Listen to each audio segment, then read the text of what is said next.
Hello. Good evening, everybody. Who do we have here saying hello first? We'll get through that. We have Alex Breeding Fish. Hello. Sand Creek Aquatics, which is Nathan. Hello. The lovely Alice. Hello there, my dear. Young Fish Aquatics.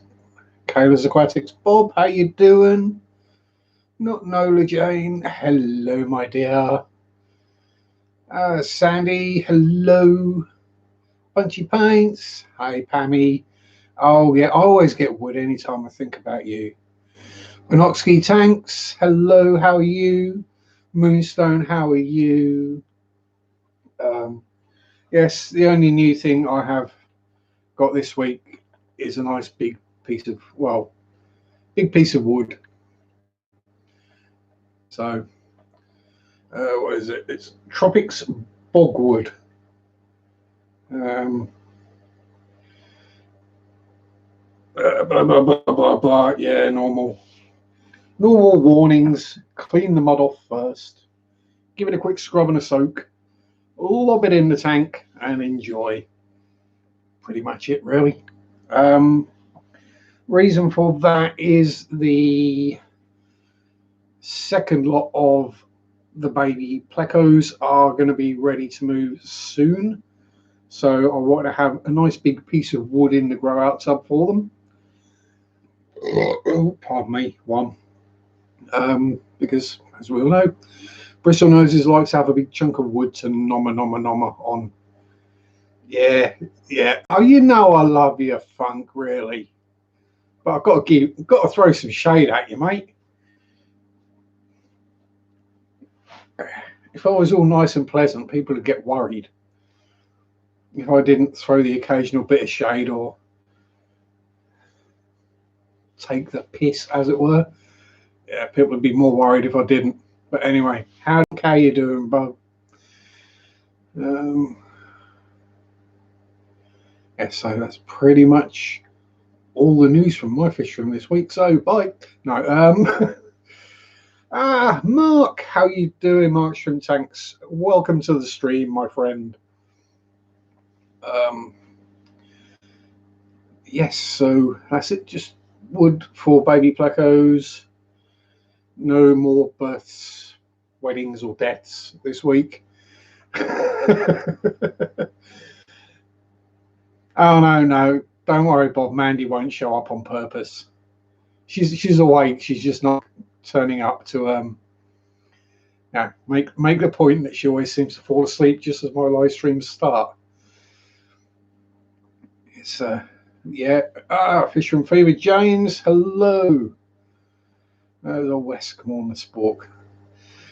You can be a Wesk if you want. You can be whatever you want, Funky, as long as you put your mind to it. There you go. Cheryl, how are you? Change your name back. Oh, I didn't see the hashtag, Bob. I was otherwise occupado, making sure I didn't need to go drain a vein straight away. Uh, did you get your piece of bogwood from Pets at Home like I did, Cheryl? um, yeah, spooning leads to forking. It does. I can vouch for that. A good spooning leads to a good forking. Leads to a good nap, generally. If you're an old codger like me. Oh yeah, definitely got wood, Mark. It's, no, it's having people like yourself and Funk, Pam, Mandy, Alice.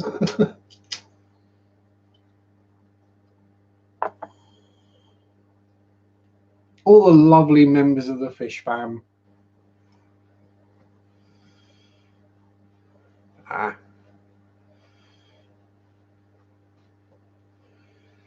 yeah, well, the thing, Cheryl, is some of us can actually pronounce your name.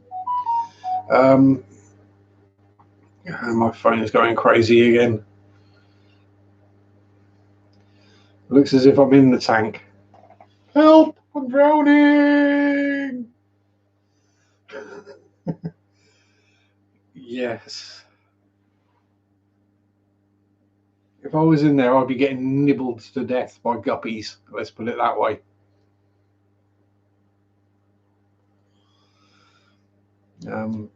It's any time I put my hand in there, a whole horde of guppies come up and start nibbling my fingers or my arm or elbows or whatever.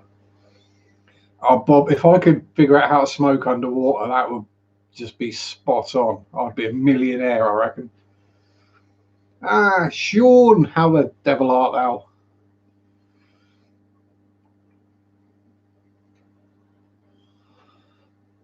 Yeah, if I could figure out how to light a cigarette underwater and keep it lit, man, I'd be rich. I'd be right up there with the Fisher Price space pen. Now, was it something like $1 million they spent developing that, and a normal biro would have worked, a normal ballpoint pen would have worked perfectly fine. That's what the Russians used.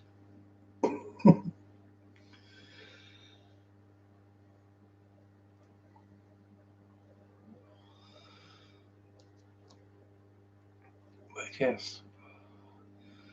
Finding a more complicated solution to an easy problem. Obviously, you can't use a pencil because the graphite would get everywhere. She won't do good, going to rain. She don't have paint tanks today. It's easy enough, Sean. Just, well, I mean, if you've got an airbrush, it's really easy. And yes, Chewy, I am going to be. I've got to buy some first. So whenever that comes up, yes, myself and Ed will be doing a build off, as it were, in a stream. I do have an actual PayPal link, Mandy. I do have to find it, however. Let me see. Let me see if I can do something high technical. And I'm going to try to remember to turn down the volume on YouTube first.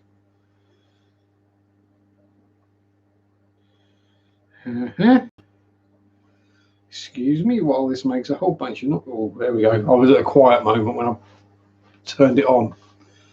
So let's see. I go there and there and oh, okay. Have I got any more?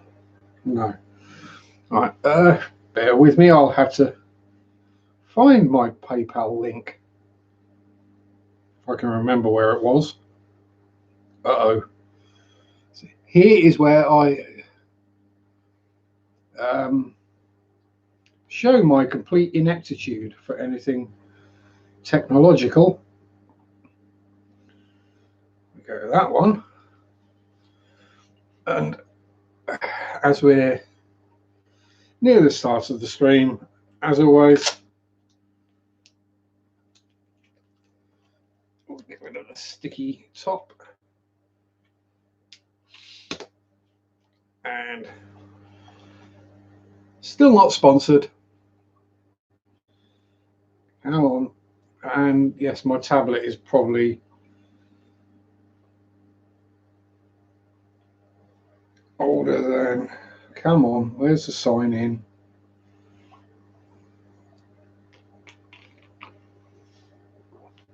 Come on, hurry up and log in, you silly machine, so we can get back to something slightly more interesting. Only slightly more interesting. We copy link. We close that. We close that. We go to wrong way. Go to that. We're gonna get there in a moment, peeps.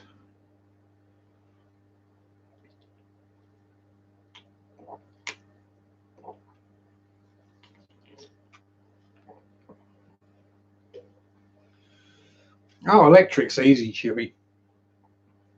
Several times. It's a minor issue. Now, where's my blooming... Now YouTube isn't actually showing me my channel. It's okay, don't worry, we're getting there, slowly but surely. We should only be a few button clicks away now, when this thing wakes up anyway. Come on. Right, so we click on that, we click on that, we wait for that to wake up, we click on that, and that should be a PayPal link when it finally shows up. There we go.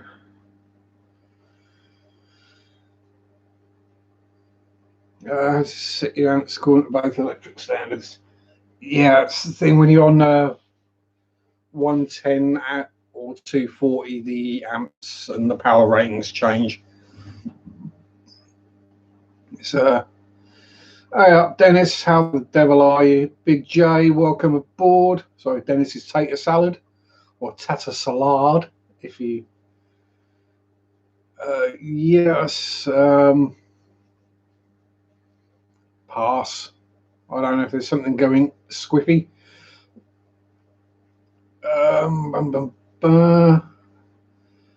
Yeah, I think it's probably something to do with the fact that we've got the third storm in 3 weeks coming through at the moment. So,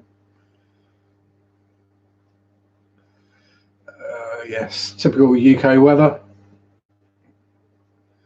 Video, yeah, it's different, or as it were, was a different amount of lines and a higher frequency. It was. Did I watch the boxing last night? No, I didn't. I'm not. No, don't get me wrong. I enjoy a couple of people beating the living daylights out of each other for my entertainment. But boxing, I try not to sort of get up early or stay up late for it. If it's on, I'll watch it. If it's not, I'm not bothered.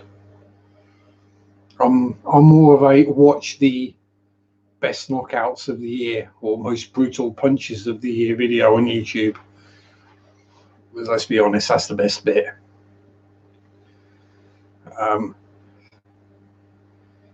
Yeah, it's, so don't worry about spoilers. Whoever won, don't really matter. Two people got a lot richer. That's all you need to know. Yeah, so fishies wise, everything good at the moment.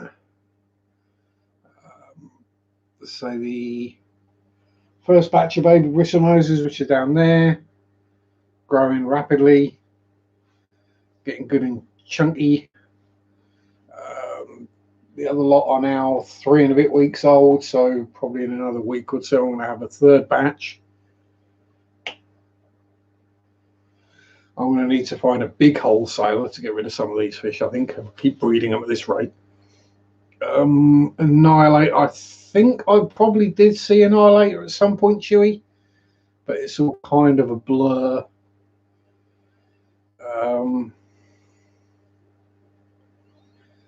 Yeah, most of the 90s is kind of a big blur to me.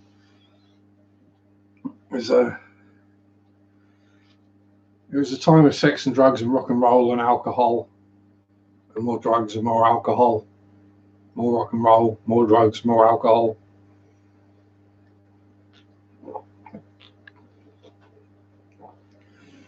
Alcohol to wash down the alcohol.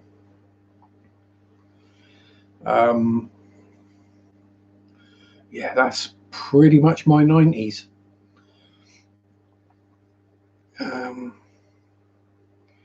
Me too. Yeah. Well, most things are a drug of some description. Love is a drug.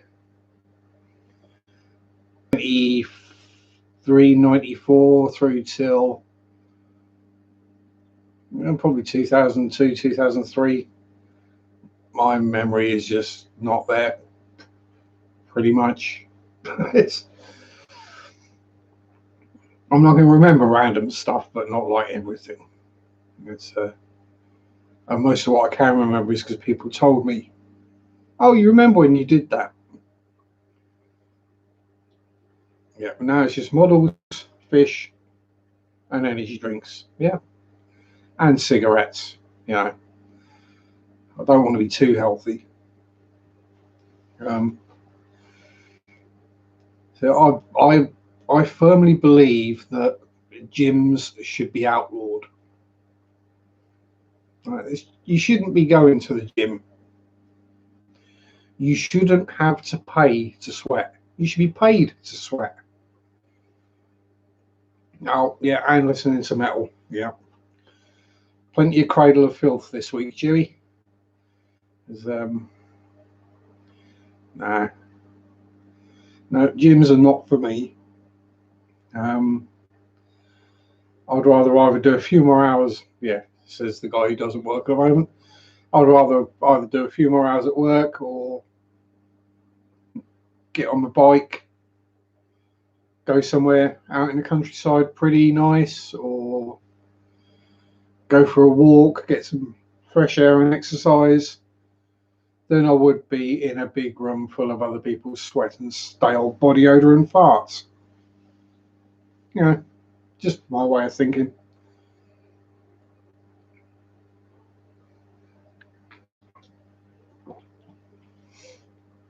I'm like mid-40s. Yeah. Yeah, technically mid-40s, I suppose. So,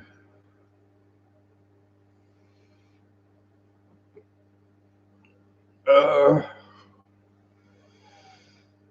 has anyone here been in a stream that do not understand the word they're saying to you in another language? Oh, and you say my accent's got a bit thick this week, have you, Chewy? Is that what it is? Am I not speaking with my usual clarity of diction? Am I slurring slightly? I do apologise.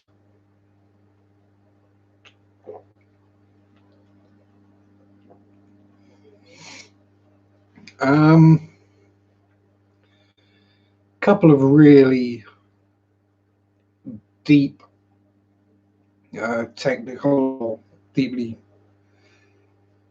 knowledgeable streams that may well have been in the same language, but levels of engineering that are above. You know, people are just talking in acronyms, and he's going.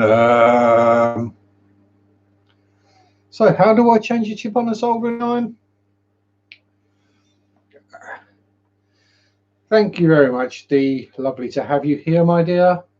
It's called British. Yeah. It's how many different accents can you get in one small island? And yes, good point. Good point, Mandy. Zen ginger, celery, negative calorie food. Takes more calories to chew, swallow, digest than you get from it.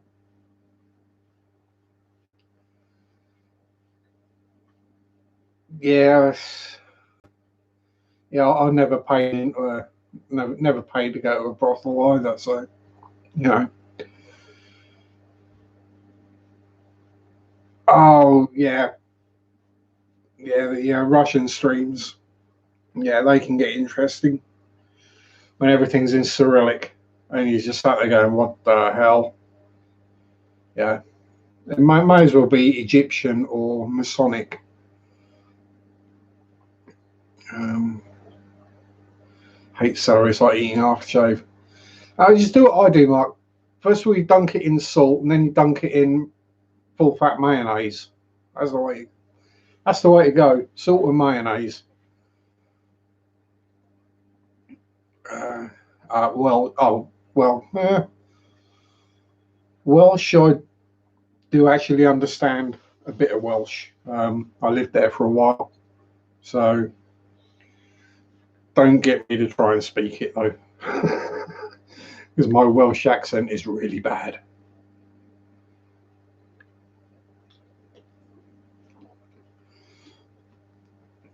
Or, or what I could do is, yeah, I don't think the place exists anymore. One of my old addresses in Wales when I lived there was Minamanath, Chwimoch Road, Cembryn Bryan, Cwmglinfec, Swansea. Yeah. And that was back in the days when you didn't order things online via the internet, you phoned up. And every time you try and order something with an address like that, that would be Pemblwyd Apus. Mark, happy birthday.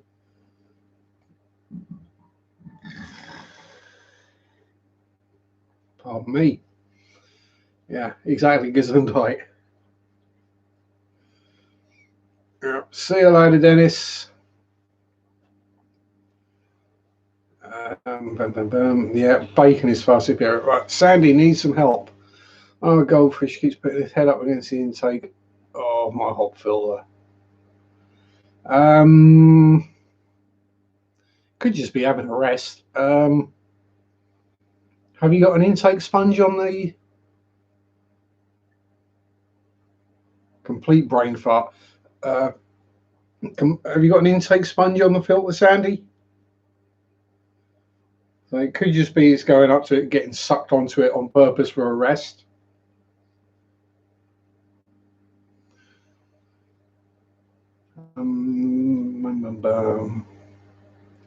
That would be about typical. YouTube playing silly buggers when I'm on. I think the weather is just manky everywhere. Hi Cody, how are you? Good to see you aboard. So what else has been happening this week? Yeah, I don't know about elsewhere, but obviously, windy, stormy weather around here, more trees going over, and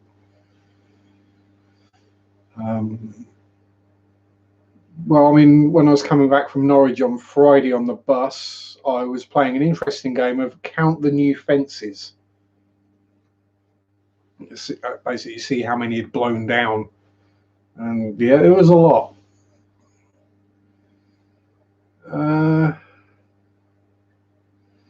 I would have thought he'd, I'm assuming, Sandy, you got a correctly sized hang on back for the tank and you got enough flow going.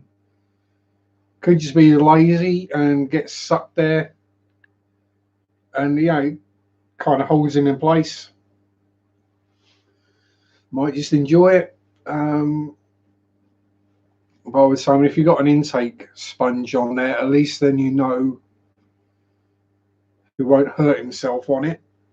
Got an itch.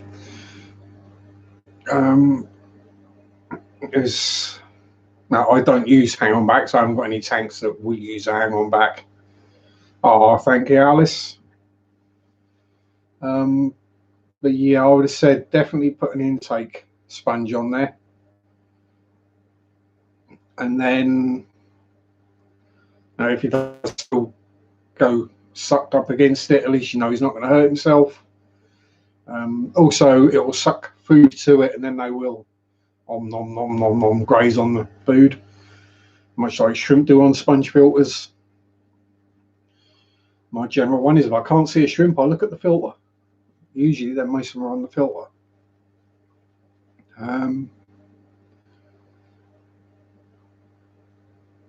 Yeah, I would say it could well be munching algae. No. Could just be being derpy because goldfish. They are prone to derping. Let's be honest. They're not quite as derpy as a blood parrot, but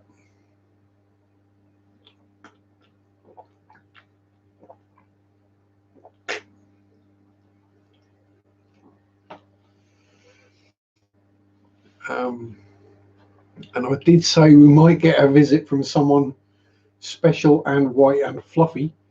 We probably will, but he's fast asleep at the moment and snoring away like a good one.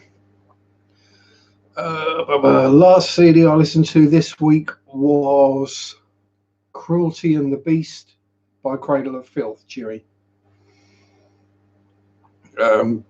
Black metal concept. Yes. Sean's never had a goldfish because they don't live in shells, do they, Sean? Hey, buddy, you all right? He's out for the count, and he doesn't like being woken up. Yeah, black death metal. Yep. Very useful for when you have to go visit the job centre. Yes, Danny Filth. Greetings, Cougar. How are you? Yeah, Danny's a good guy. I've met him a few times.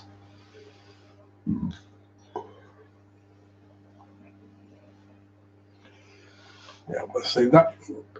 You got it perfect there, Sandy. That is one of the great things with YouTube is if you got a problem, or YouTube or Facebook or Insta Spam or Twitter or whatever you want to use, you can just pop a pic up or a video up and go help.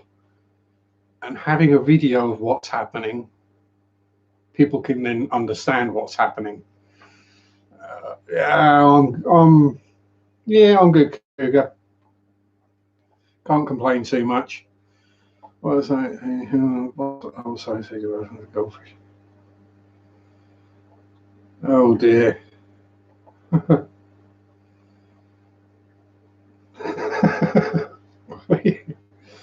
Oh dear, Cheryl.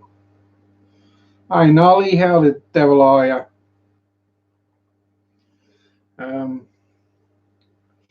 I'm vaguely human today. Only part Sasquatch this week. That'll be Monday tomorrow. Unemployment system works. They don't tend to think or worry too much about A, how you're going to get up there, B, how long it's going to take, and C, when was the last time you had to come up here. Because Friday was for a group meeting about, well, it's just things like going through job applications, CVs, interview techniques, all these kind of things. So I figured, do it, might pick something up, might learn something. But then I've got to go see my work coach on Monday. So joy, hours of journey each way, minimum. Is it? No, it's more like an hour and a quarter each way for a 10-minute meeting. So yeah, that's well worth it. But if you don't go, you don't get your money. So, has to be done.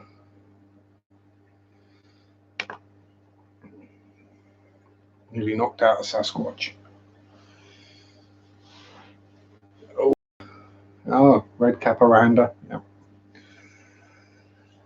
So, I'm not a huge fan of goldfish, but is it the Arandas or is it the Ranchus, the ones without the dorsal fin? I just feel sorry for them. They just look so sad.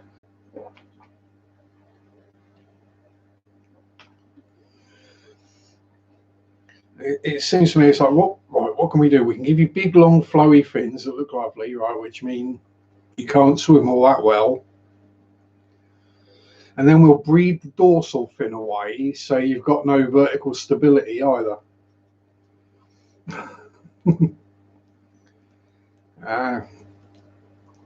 See, that's something I might have you beaten on, Chewy, is carp, specifically common and crucian carp.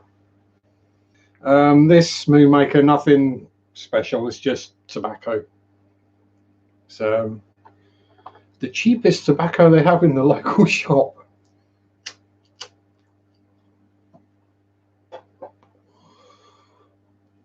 Cutter's Choice extra fine if they want to sponsor me.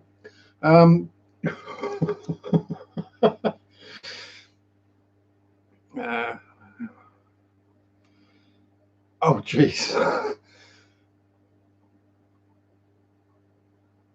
Yeah, so it depends. I mean, yeah, to the Eastern Europeans, they see them as a food fish, and we have problems when they. I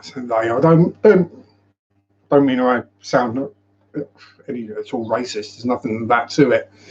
But they would come over to the UK, and because in their country you go fishing to catch fish to eat them, they were doing the same. But over here we don't. It's basically illegal. So yes, there were lots of problems with Eastern European immigrants basically getting banned from fishing anywhere because they were killing the fish. I know the laws and the rules are completely different US to the UK. Things like we have to use a certain kind of net to land the fish. Now anything above, I think it's 4 inches, you have to use a net. You cannot use barbed hooks. You have to have a fishing license. You have to have permission to fish that stretch of water, whether it be river or lake or whatever, because it's all owned by somebody in the UK. And you can't take the fish home, you can't kill the fish or eat the fish.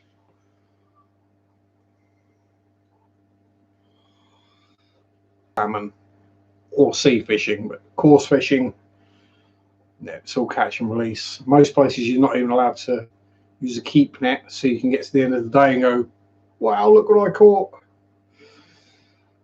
One of the places I go, you wouldn't be able to lift the keep net up anyway.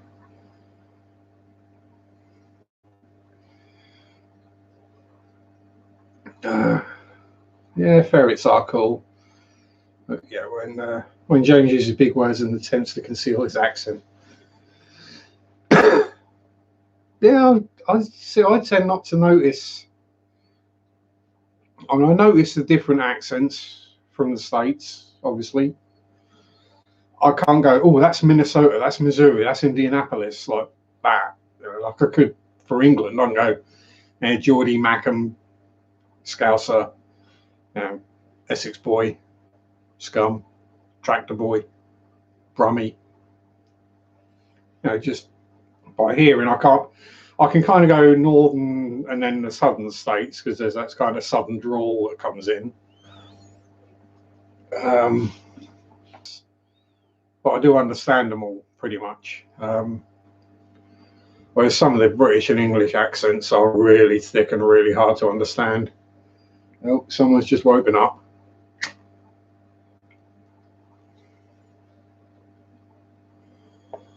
Hey, Pure Shrimp, how you doing? Always nice to have new peeps here. Oh, Ed doesn't mean Aussie. He does. Yeah, Ed's just awesome though. You gotta love Ed. Chattanooga Ed, awesome dude. Epic red beard. And likes modelling and Cthulhu, so yay.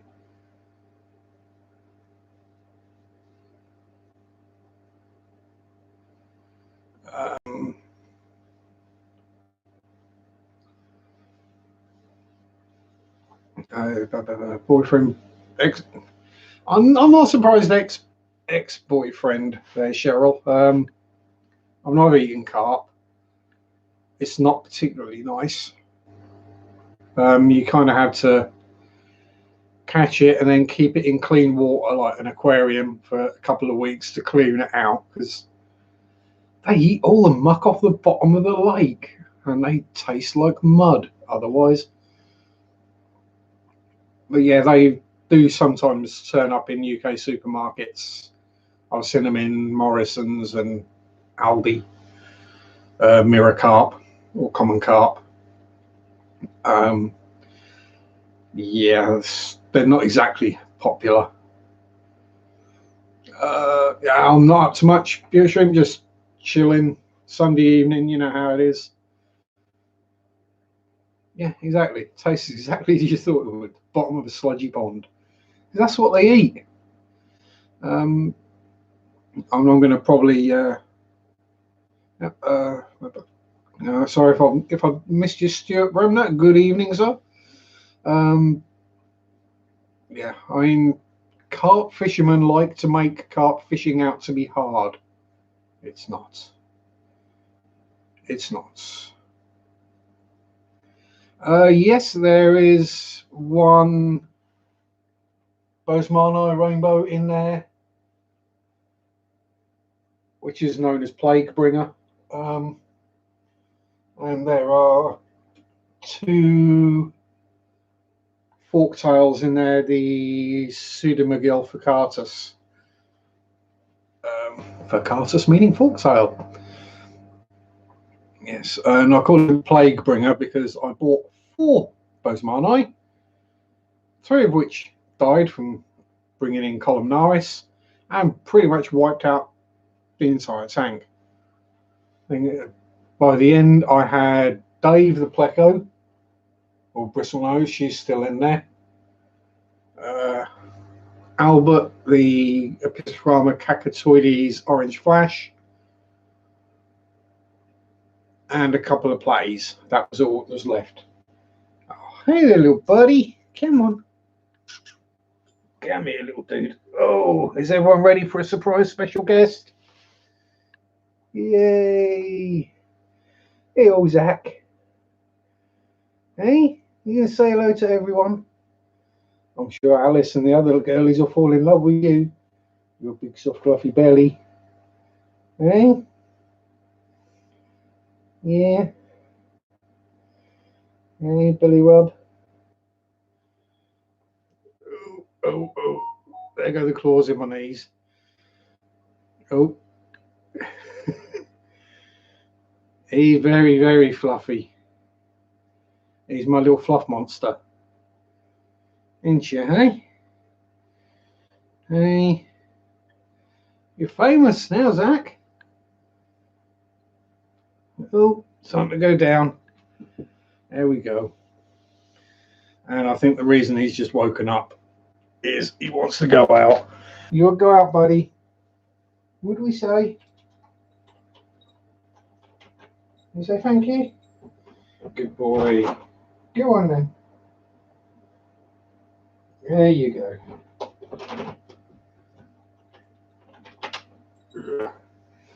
In warmer weather, I just leave the door open and he can come and go as he pleases. But when it's cold and blowing a gale out there, I have to keep the door shut. So he has to ask to go out. So there we go. There's Zach. He's made his debut. Therefore, this is the most awesome live stream ever. Here's my little fur buddy. And he rocks. And oh no, Amber's not here. Amber missed him.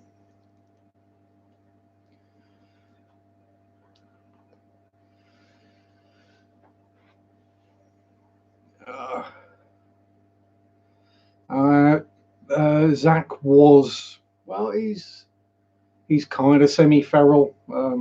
He's owned. He's next door that way is cat, but I'm his pet human. And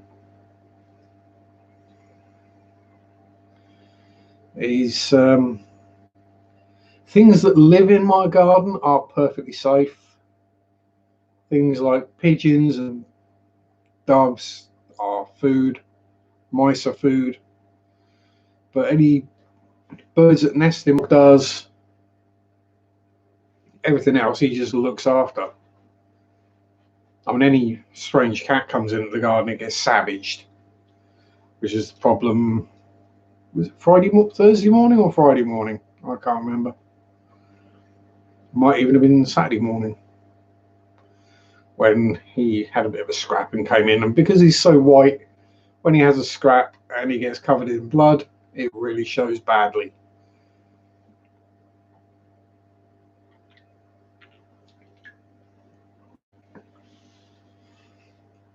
Fortunately, this time it wasn't his blood, it was another cat's blood.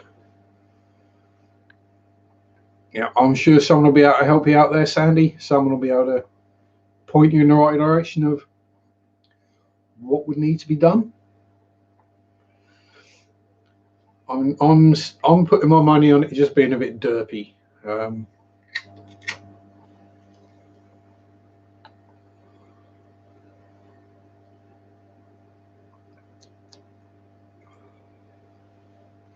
So I hope everyone enjoyed Zach.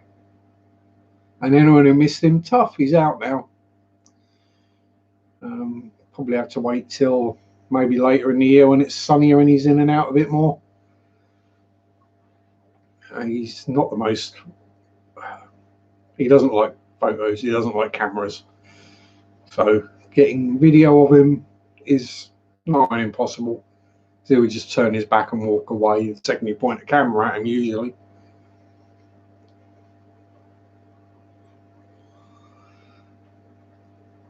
No, Zach's a good boy.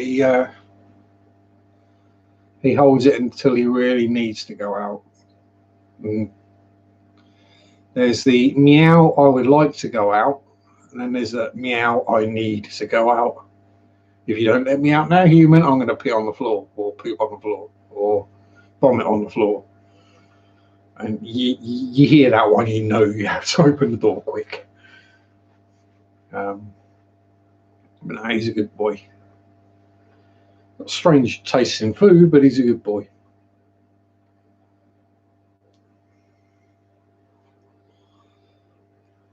He protects me from my unwelcome or uninvited house guest.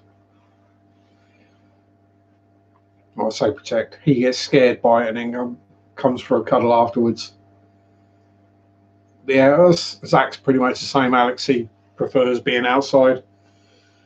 He's a strange cat. He'll quite happily go sit on a shed roof in the snow, or sit there and watch fireworks going off or thunderstorms. He only comes in when he starts getting wet in those cases. Yeah, if you've got the link for Father Fish, you can pop it up, Chewy.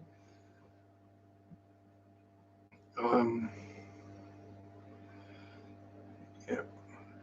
He's my little fur monster, my little fluff buddy.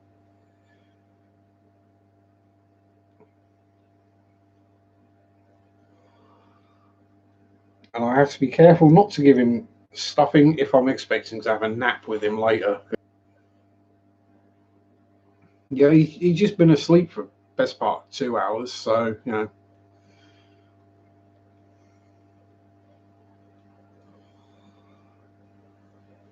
Yeah, that's it, Alex. I mean, outdoor cats, it's not that they go missing, they find some, either find another source of food, or, I mean, in Zach's case, he found me because he likes a bit of peace and quiet every now and then, and his home has 2 dogs in it and another cat. So he likes a bit of peace and quiet, so he comes around and has a snooze here instead. Has a good fuss and a cuddle and kisses. And some, well, usually some treats as well. And to play with his catnip socks. How long have I kept fish? Was it August 2018? So 18 months I've been keeping fish, Moonmaker. Is something I've kind of been interested in. As usual, we all had goldfish as kids. Lives in a glass bowl.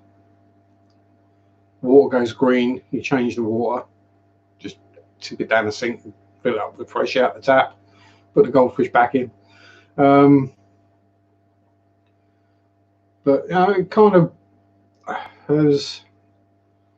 I got not bored, but had enough of getting cold and wet and what have you in going fishing. So I thought, well, if I can put some fish in a tank, then I don't have to go out and get cold and wet and catch them to see them. Started watching a few videos on YouTube. Yeah, Bob. I mean, the only real catfish we have is the Wells, and in the UK waters, I think it doesn't get that big. Maybe £100, I think, might be the record. Is it the Silurus? That's the one that's been introduced into the River Ebro in Spain, where they're going £300 now, and they've killed everything. Bum, bum, bum. There we go. Mandy knows her stuff about her goldie fishies. Betters will do it as well. They'll go and sit next to a filter intake just to get sucked into place and just so no, they can just have a nap without taking any energy. But yeah, so yeah, I just had the idea I might like to keep fish, but I'll do some research, watch some videos on YouTube. I think the first ones that came up were Corey, the Aquarium Co-op. So I watched some of them, and then went probably from there it would have been Joel, then the Real Fish Talk, and then just gradually expanded from there. You know, seeing a couple of live streams and seeing the channel names come up in the chat. Click on those, see what those people have, subscribe, all that good stuff. And then I got my first tank, which is a Fluval Flex, which I still have. Obviously, none of the original. Well, no, it's still got one of the original fish in it. Panda Corey. And yeah, it went on from there.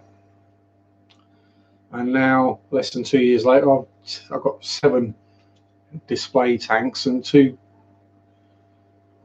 grow out tubs. And I might need to get a 3rd grow out tub at some point. Uh-oh.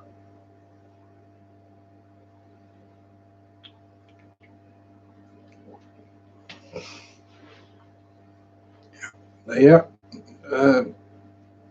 Yeah, I think that's Pam's live stream is probably where I met quite a lot of people.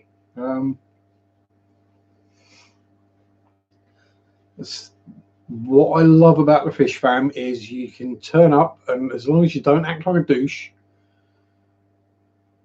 you just made to feel welcome. You can turn up with the first sign to a stream, and Candy will say hello to you. And you're like, well, thanks.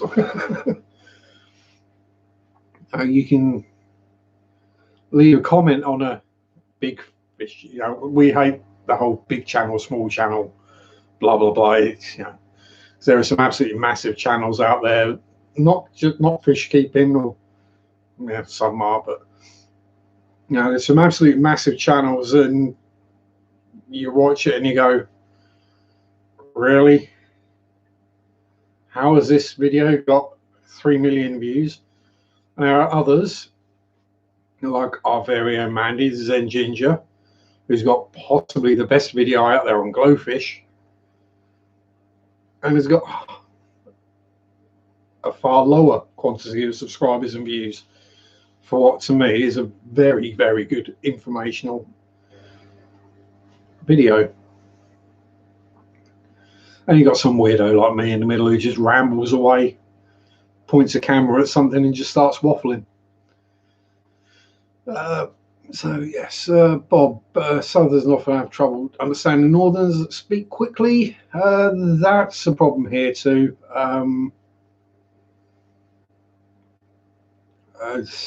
Yeah, sometimes you need a translator. There's a bunch of us modelers do Hangouts, not the Google Hangout anymore, but is it the Jitsi or the 8x8? You know, there'll be Brits, South Africans, Americans, Canadians, Scots, and it's all great until one of the broad Scottish people gets excited, and then you have to have someone translate into English for you. Oh, you're more than welcome, Mandy. Another example of that is Recon. Recon's Aquariums was Recon 338. Did a video on fishless cycling. Probably the best fishless cycling video I've watched. Actually understood what you're doing afterwards. You know, not just a. You have to do fishless cycling. If you don't do fishless cycling, you're killing your fish. The end. Right. Well, how do I do it? Yeah, cats can go wandering. It's just what they do. Uh, Epsom salts, yeah, that's a good one. There's King of DIY, the biggest fish tuber. Um, he's got the most subscribers, grief or a spat or anything. Personality wise, yeah, it's not really the personality. It's I'm not a fan of the ultra up, ultra high tempo, fast cuts, make big things out of everything. I'm more of a chilled out, laid back kind of guy, which I love Bob Kaler. Just chill, laid back. Yeah. We're doing something. It takes time. It's just reflect. I prefer that kind of reflection. Again with the like the ghost type shows, I prefer the ones that are cooler and calmer and go more into the history of what's happening rather than the oh my god, what happened over there? There was a noise over there, but it just loses me. Oh, more snow for Pam. Well, at least you're used to it, Pam. Welcome aboard, Steve. Totally Scale Models. How the devil are you, sir? Hope you're recovering from your recent surgery.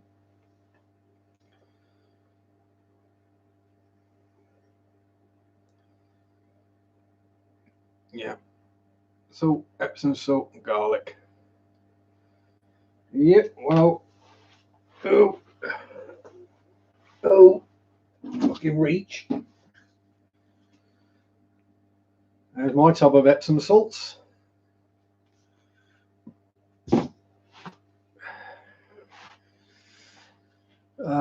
Yeah, I think we've probably got access to.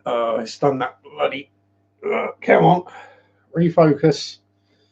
Okay, time to get out the camera shot. Let it focus, and then get back in again. Hopefully. Come on. It's doing that weird focusy. There we go. I got it. I don't know about you guys, but when I'm sat here and I'm looking at the screen with myself on the screen and it all looks blurry, it bugs me.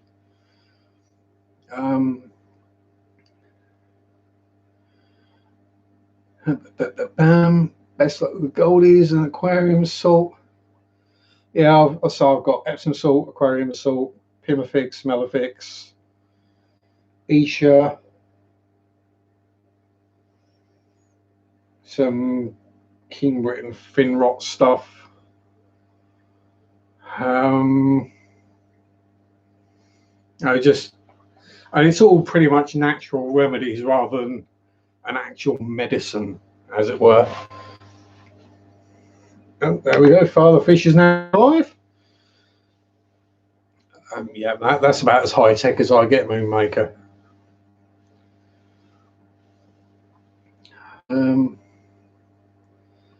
Yeah, some salt peas.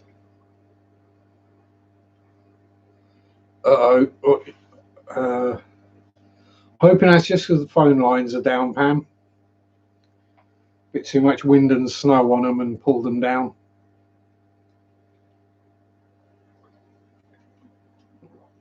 I don't mean your wind. Oh, Ginger's out and about. Hello, Ginger. And she saw me looking at her and hid again. I say she, not quite big enough yet to determine whether male or female bristlenose, but if it turns out to be male, well, poor old Spotty will be losing his girlfriend. Well,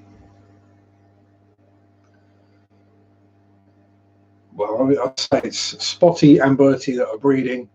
Spotty being a common bristlenose, the dark coloured, some spots, hence the name. And Bertie is the sunshine bristlenose, so yellow. And it's got to be better to try and breed a super long a longfin super red with the lemon, because you're going to get some really cool, interesting varieties.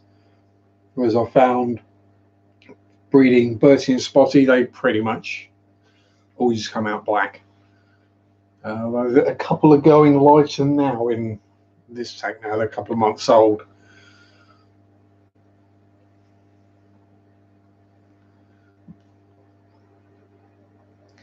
Cheryl, longfin comet has problems with swim bladder after he's eaten. Dry pellet and flake. Could be, Cheryl, he's swallowing a bunch of air when he's eating. That can be an issue. So maybe if you can try with some sinking foods, slow sinking pellet type of thing, that might do the job. Yeah, Sean and Chewy are getting sorted out with things. Yeah, more Malefic's more preventative. Yeah, thing is, Pam, it's about as strong as we can get in the UK. No, any of the proper medicines, as it were, are prescription only, and then you've got to find a fish vet who knows what they're doing, who will then actually prescribe it, and without sounding nasty, cost of going to see a vet and a subscription, you're probably not going to get any change out of 50 quid. And sad as it is, it's cheaper to just get another fish. I know we all love our fish, but it's like anything, comes to a point where there's not really much you can do, especially when there's no guarantee that the medicine's actually going to work.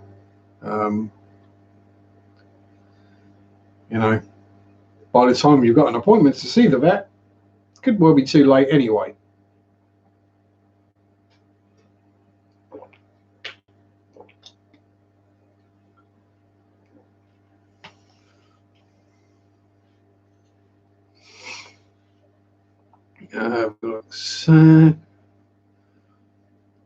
Alex is lurking, start moving stuff out of new fish room, try and paint some walls. Have fun with that. If there's one thing I really hate doing, it's painting walls. But that's probably because I used to work in a paintbrush factory. And now when you spend all day messing around with paintbrushes and rollers, the last thing you want to do is come home and start decorating. Yeah. Well, I don't think I'd fit down the loo, but I'd just dump me on landfill. I don't mind. I won't be in here anymore. This will just be a rapidly decaying sack of meat and bone. And there's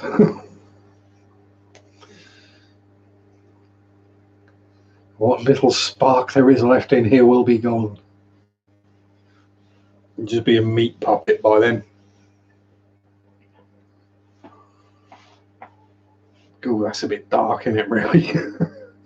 Let's try and find something lighter to talk about them. Corpse disposal.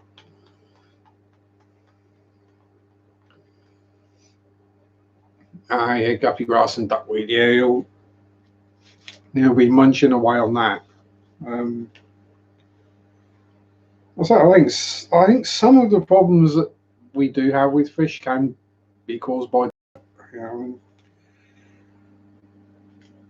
I know none of us are feeding anything to our fish that we know is going to make them ill. But as I said, a varied diet. Floating food, sinking food, pellet, live food, different plate, different pellet, wafers, fresh veg, plants. So to me, that's got to do something.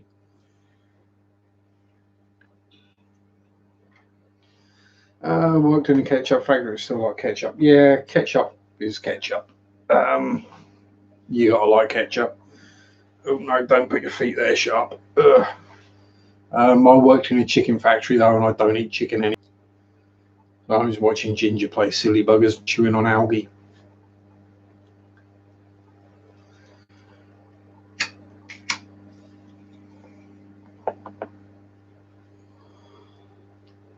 And now I'm getting the beady eye off of one of the butterfly cichlids.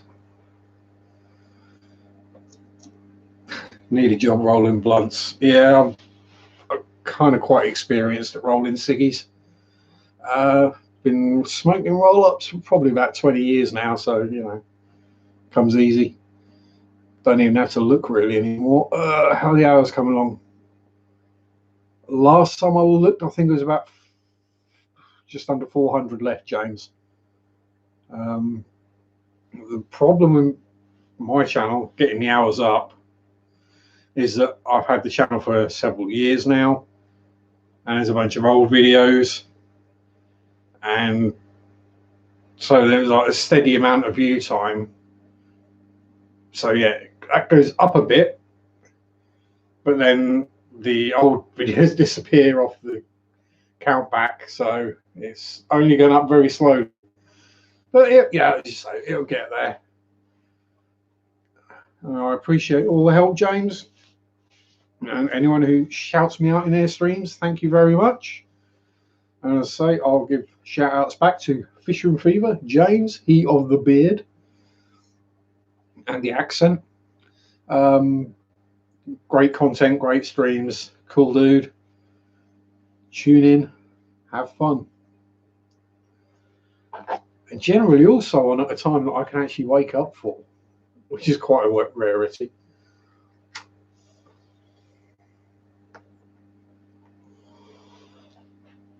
There's a lot of the American-based streams tend to be 1 or 2 in the morning or 11, 12 at night, and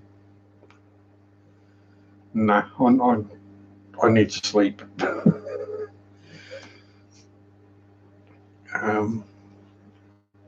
If I wake up in time in the morning, then I get on the streams. If I don't wake up, then I don't. It's no offense if I miss someone's stream. I just slept through it, I'm afraid. I'm really sorry. But I do watch them back on replay. You ever show, does the accent go away? No, but you'll probably look about 14, James. Our current favourite fish. Oh, that's a really difficult one because we love all of our pets.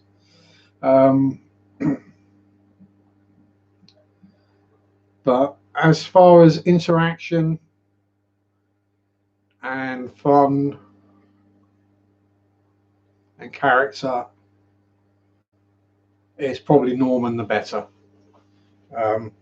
Because, you know, actually, even better, far better than me recommending a channel, James, Norman watches you. Yes, he does. Norman rates, and he rates James.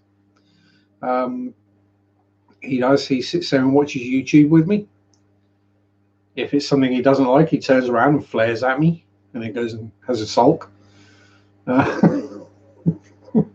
Yes, he's that kind of better. Yeah, I mean, he's the softest better you're ever going to find. I mean, he plays boo and chase with the shrimp. Wouldn't eat them. Wouldn't dream of hurting them. But he likes to play with them. Oh yeah, you're a celeb. You're famous, James. You're in Norman rates. That's it. Well, heck, even Zach sits there and watches, so you know that's even better.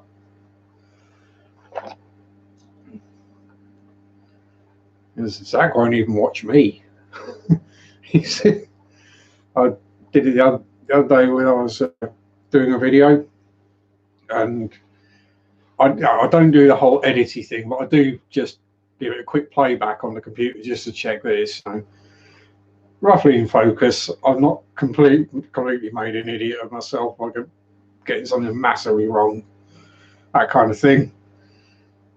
And he just took one look at the computer, looked at me, as like, what the hell's going on? Looked back at the computer and then wandered off and went to sleep. So, you know.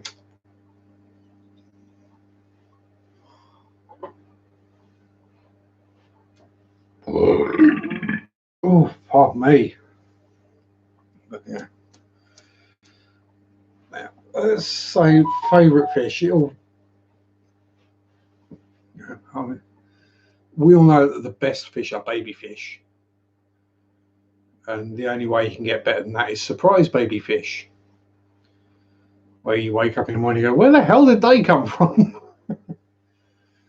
Especially when you haven't got a clue what the heck they are, because you know they're not a cichlid and the parents aren't looking after them. It's like, oh crap, better get them out of there, see what, you know, grow them out of it, see what they are. Usually guppies in my case. But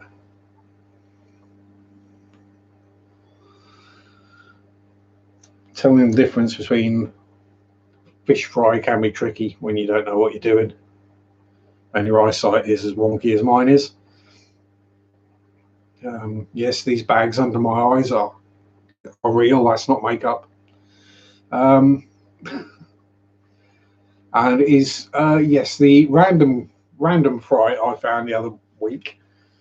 It has been, I have confirmed it is a guppy that survived overnight in an empty bucket. Surprise Corys. I would love some surprise Corys. I'd be very shocked because I only got one left. Little panda, well, not so little panda anymore, quite a chunk. You know, probably getting on for 2 years old now, so you know. Sean's back. That's right. We can stop talking about that particular kind of fish. Yeah, I mean, I would. Yeah, it's great. You know, anytime you can breed a new species of fish. You know, you get blasé. I mean, like the first time I found baby platies, I was over the moon. It's like, yes, I've bred a fish. You know, then yeah, it's just a play. You know. But you know, it's the first. It's a big thing. Then you get your first, you know, you get your platies and your guppies breeding away, and you're like, right, okay, fair enough. Where the hell am I going to put these? What the hell am I going to do with all these hundreds of platies and guppies? For me, egg layers wise, was the epistogrammas, had those breed.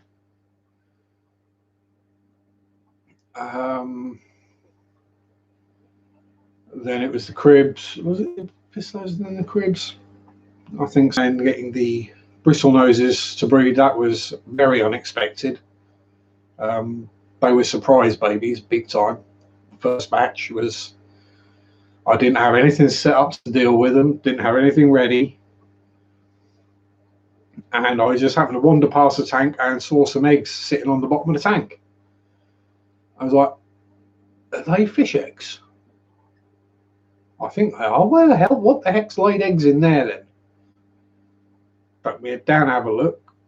See Spotty the male sitting in the cave with a bunch of eggs. They obviously first time didn't do too good a job because most of the eggs got kicked out of the cave. I don't think they got laid. They weren't laid at the back and they weren't stuck on anything. They were just kind of wafting about loose in there. But I managed to save, I think, about 12 or 14 of the eggs, of which I've now got 8 of the babies still. They were born like 2 days before Christmas. So I was like, yeah, I've got 8, you know, maybe next time if I do well, spot it, they do, you know, the fish do better and I do better, maybe I can get like 20. Yeah, so I've got about 120. Yes, which is why I bought that big chunk of wood. Because I have a 15-gallon flex, which has 2 adult bristle noses and like 100 odd No, it's 120 baby bristle noses in a breeder box in there. And yeah, now I've bred them, finding somewhere I can sell them to, or probably not give them to, you know. Well, yeah, if you take these, we'll take them. We'll give you tenner's worth of fish. So, well, I don't really want any more fish. Or you haven't got anything I want. Or your tanks have got a bacterial infection at the moment. I don't want anything out of them.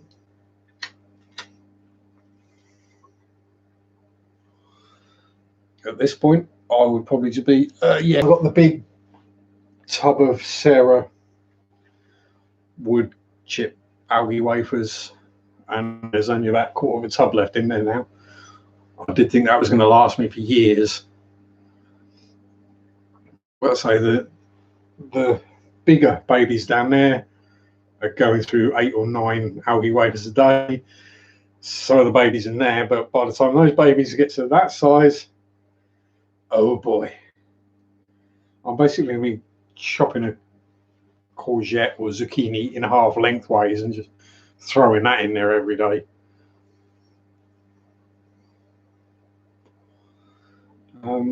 So yeah, the next things I would like to breed, I would like to breed my new epistogrammas. I believe now they are cacatoides. They're the double reds. Robert and Roberta, named after the person whose wonderful donation paid for them. Yeah, I'd like to get those breeding. I'd like to get the rams breeding, but they're not really showing any sign of that. Or the butterfly cichlids. Be nice to have those breed, but again, they're not really showing any sign. I don't really think I've got anything else that. I'm sure I've got like ember tetras and celestial pearl danios and copper harlequin rasboras. Don't think I've got anything else that potentially could breed. Yeah, anything I can breed, I'll happily breed. Having the problem of not enough tanks or not enough grow out tubs is a good problem to have, because it doesn't always need to be a big expensive aquarium, a bucket, a plastic tote bin. Just dump a heater and a filter of some description in there, a couple of plant pots or bits of wood, maybe some gravel, a few, chuck your plant trimmings in there, and away you go. You got a grow out tub. And give it a couple of months and I'll be able to feed them mosquito larvae and green water.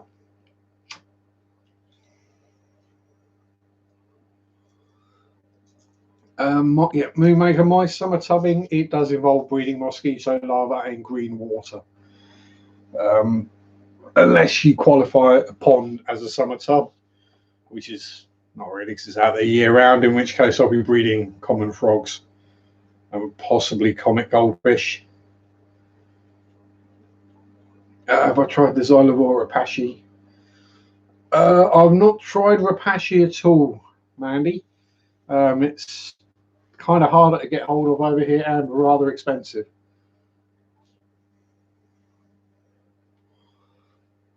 And I went for the Sarah ones because Corey said they were the best ones at the time. So, I've had other algae wafers. I had the ones that came from Mark's shrimp tanks.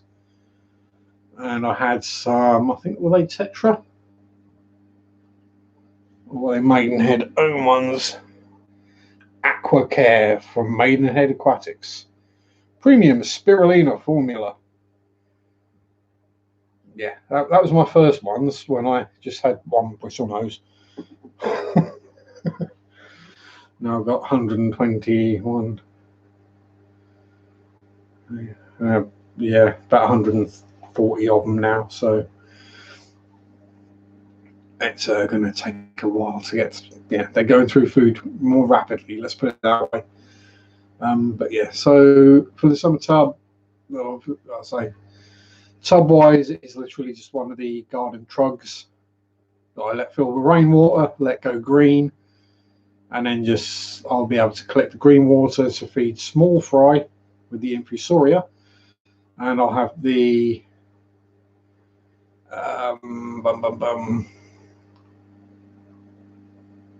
brain fart again, mosquito larva, which I can feed to the larger fish.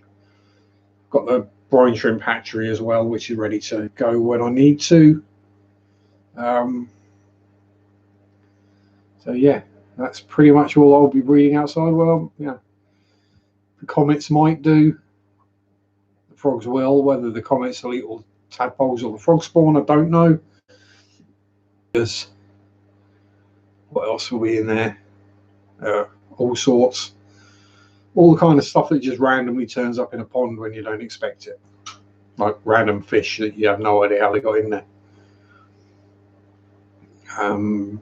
The last pond at one point had some, I think they were minnows, might have been small roach, but then that kind of sprung a leak.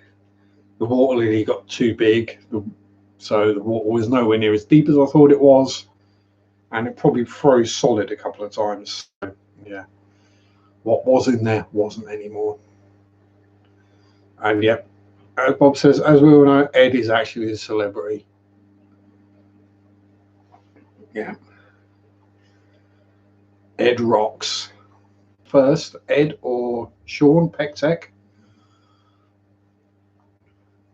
an 8.7. I think you might be a bit behind, Bob.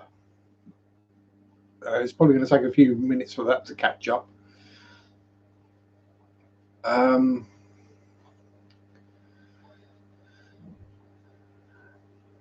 But no, I've not done a good burp at all. These are all baby burps. How are you, my friend? Hope you're getting your issues all sorted out with the unscrupulous, let's say, unscrupulous Facebook salesperson. Anyway, does my pond get full sun? It does. It probably doesn't get too warm, because this time of year it doesn't get any sun whatsoever. But it may not look very large, but it is like nearly 3 foot deep. And yes, froggies. Yeah, you'll get that sorted, John, aka Banana Man. But yeah, some people just need a good beating with a large stick. But yes, Cheryl, I do have resident frogs in the pond. They stay there all year round, and normally come back again by now. But I'll probably end up with about 20, and they're all breeding. As soon as it starts warming up, and I've got the back door open, I'll just hear them going ribbit, ribbit, ribbit, ribbit constantly. Yeah, you're doing a good job with your king target, John. I still say it needs more scorch marks and holes in it. Yes, the Mini Art T44 I'm working on at the moment, that's getting there. So I've got 2 goldfish and plenty of plants. Yes, Cheryl. Got some plants in my pond as well. There's a dwarf rush, some kind of marginal thing, and a dwarf water lily. And I can't remember what colour the water lily is supposed to be, so that'll be a surprise in the summer. Welcome aboard, Scott, young alien world aquatics. How the devil are you? Good sir. Young'un.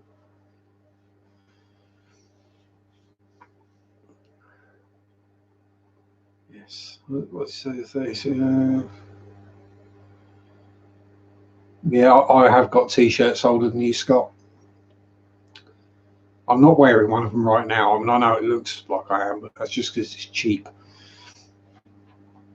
Primark special. Probably equivalent to Walmart special in the US.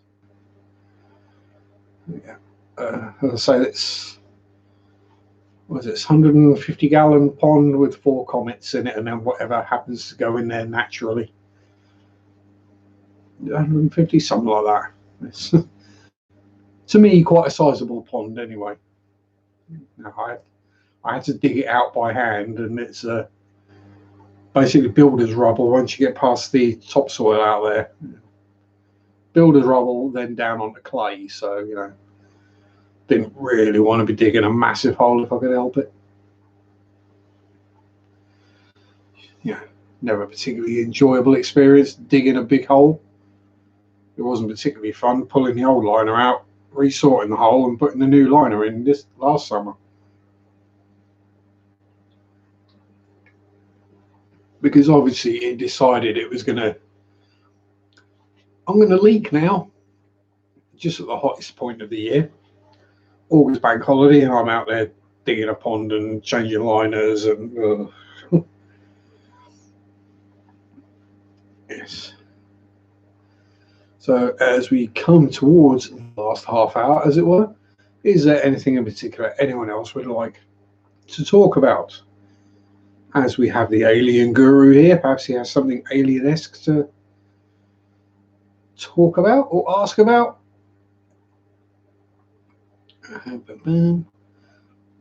Oh, pardon me. Yeah.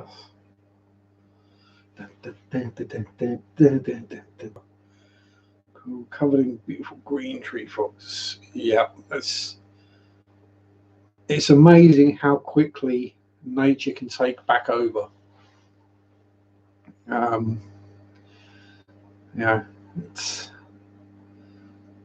something that gets represented in movies where like, the end of the world has happened and nature takes back over the cities and what have you. It wouldn't take too long. It wouldn't take many years at all. Now you just have to find an abandoned roof.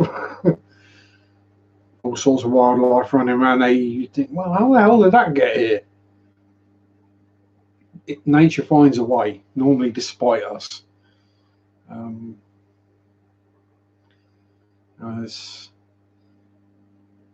this way, seeing a live badger is a rare and beautiful thing. I've seen a couple now dead on the side of the road. It's such a shame. We need to work more with nature than against it. Back to the old building houses on floodplains. There's a reason that there aren't houses there already.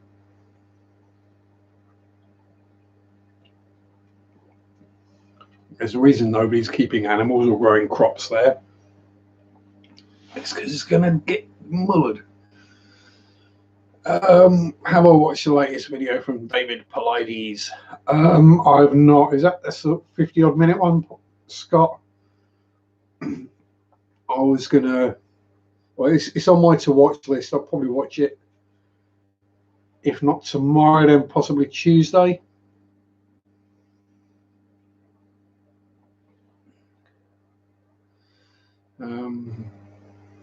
I'm looking forward to it as always. It's going to be interesting and a very factual take on it, which is what comes at it completely objectively and goes, here are the facts. I can't explain them. And then goes off and does a Bigfoot video. Same as me on Hawthorne frog bit. Who's your duck with the dwarf? Yeah, I think it might be Golden Creeping Jenny that I've got as well, Cheryl. Oh, pardon me.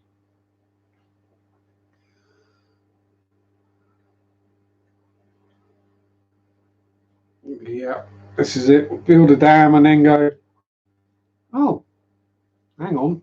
All the fish, what? I think it's a bit of a YouTube issue tonight, Scott. My connection's been fine. I've not had anything flash up on screen and tell me I'm dropping frames or anything like that. Not that I can do anything about it. Yeah, it's just, I think YouTube playing silly buggers kind of day.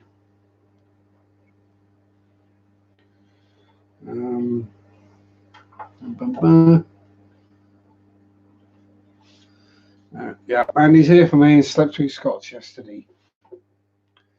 Equal opportunity napper. Yeah, no, far be it from me to deny someone a nap. If you want a nap, you nap. You know, it's just the way things are.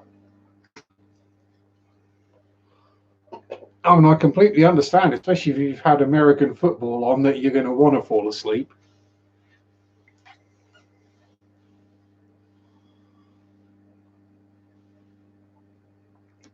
Yeah, so I think it's pretty much all eels breed purely in salt. As I know, the British eel doesn't. That migrates all the way to the Sargasso Sea to breed and then dies.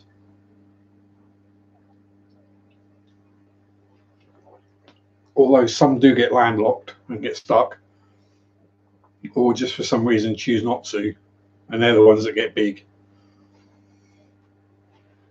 Yep, hydrate. Hydrate, man, hydrate.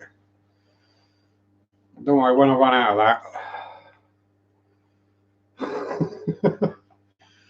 That's me. Sugar, caffeine, and nicotine. I'm happy.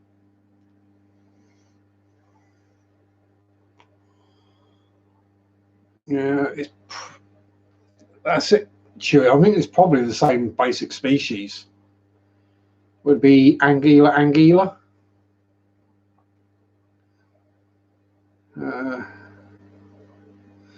7 and 9-year-old girls by the time Sunday afternoon gets here, they've been here all weekend without school. Yeah, I understand. At some point, you just got to have a nap. And then sometimes you need a second nap to get over the first nap. Yeah, so yeah, I was saying yesterday in the Scots stream, the English native freshwater, which is also European, it's the same one that's in Spain and France and blah blah blah. So it's probably the same one worldwide. Develops one of 2 different head types depending on what their main diet is from wherever they've been living. So the fish-eating ones end up with a longer snout with bigger teeth, and the ones that have been mainly eating shellfish and scavenging end up with a shorter, broader snout and shorter, more crunchy teeth, which is a remarkable adaptation when you think about it. The same species can evolve in its lifetime to have a different head shape and jaw structure depending on what it's been living on.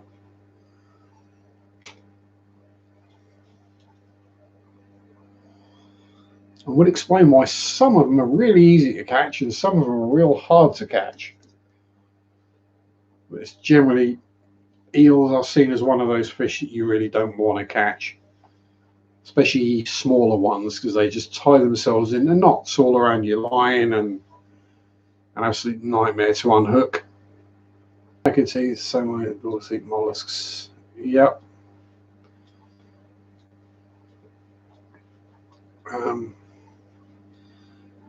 Yeah, so again, you got different species of snakehead, whereas this is the same exact species of eel. It just evolves differently as it grows, depending on what the native food source is like. So the ones in my local lake are probably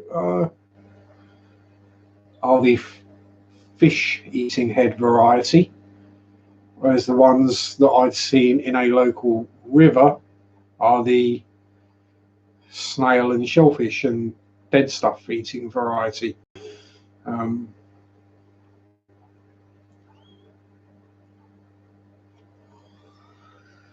Mainly because I'm guessing it's probably harder for an eel to catch a fish in a river. Hello, Crystal. How are you? Welcome aboard to the crazy train. All sorts of interesting weirdness happening. We're actually talking about fish mostly today, which is a bit of a surprise. we've normally devolved into randomness, rants. Victorian sick, there's a lot more so I kept. Yeah, I say it's simple. I say simple, but it's adaptation. And we do the same. Humans are born without an overbite, and people in countries and cultures where they eat with their fingers don't have an overbite.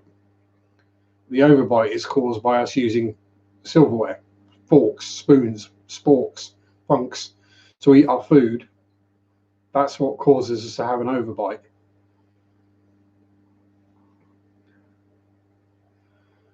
Yeah. I mean, I shouldn't have an overbite because I just inhale food most of the time, but I do have quite an overbite. If I didn't, I'd actually have a chin. Well, one, not two or three. I probably also look a bit like Desperate Dan. Yeah, wear and tear.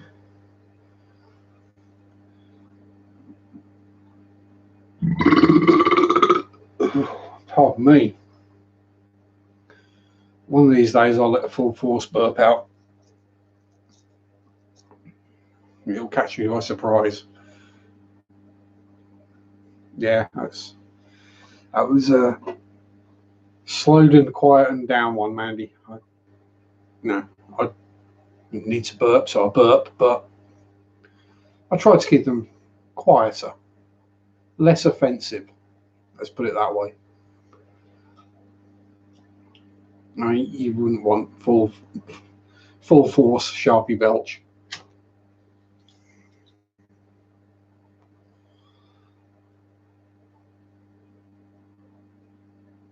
Because I seem to remember that place was like that as well. And yeah, you basically almost like dip your oars into row and you can pull it back, so it was like just wrapped in eels almost. There was just hundreds of thousands of them in there. There was nothing catching them or eating them.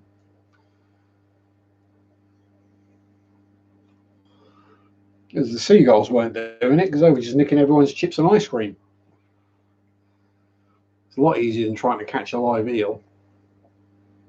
Yeah, unhook it. I mean, the easiest way is if you can get them on the bank and on their back, then they do calm down. It's like drawing a line in the sand in front of a chicken. It will sit there and stare at the line. They put them on their back and they calm right down. Nitrates being discussed somewhat. Yeah, I think that's probably partly my fault, Moonmaker. Do I know what my nitrates run? Yes, I do. Generally, somewhere between 20 and 40. Sometimes it spikes up a bit, depends on the tap water. Sometimes my tap water can come out like 100 parts per million nitrate. But that's not a toxic level for fish. That's not a problem.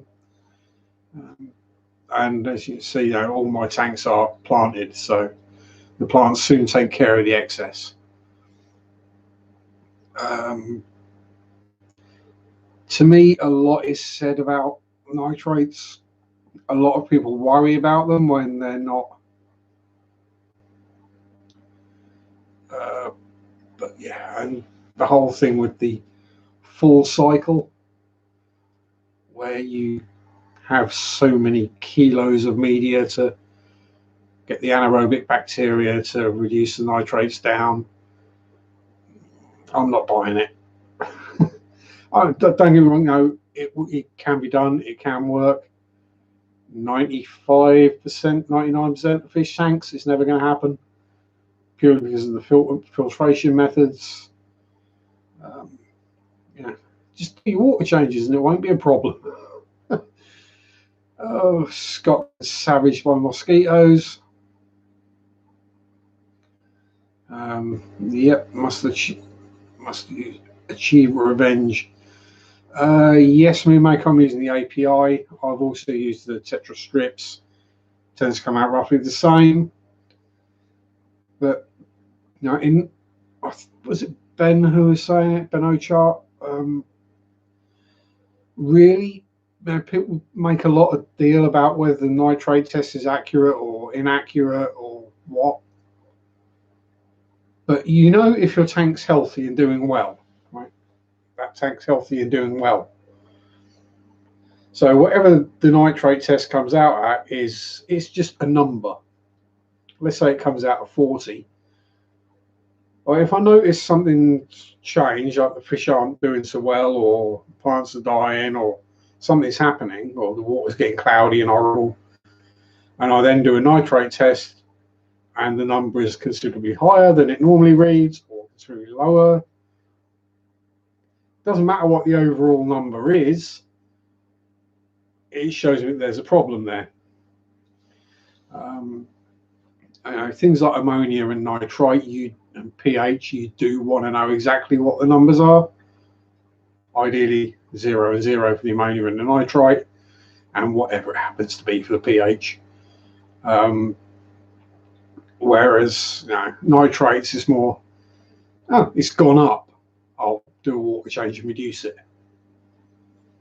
If you've got 100 parts per million nitrate, you do a 50% water change and you replace it with 0 parts per million nitrate water, you should have 50 parts per million nitrate. It's fairly simple maths, but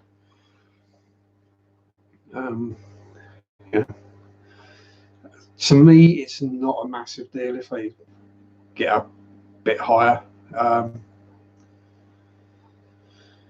But yeah, so as I say, a lot is made of getting this full cycle, and you need to have 0 nitrates. No. Go test your local waterways. Go to a local from farming land, it's going to be through the roof. Because it's either going to be, around here, the River Thet is probably absurdly high because that runs through pig farm country. And we've had a load of rain lately, so there's going to be pig slurry going into the river. And that's going to pull the nitrates way up.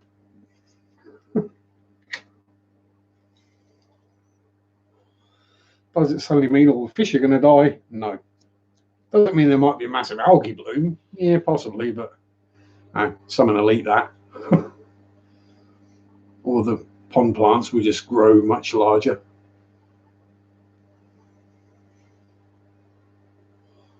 Pond plants, river plants, you know what I mean. Yeah, no worries, moonmaker. I'll say I just take information from many sources and then come to my own conclusions.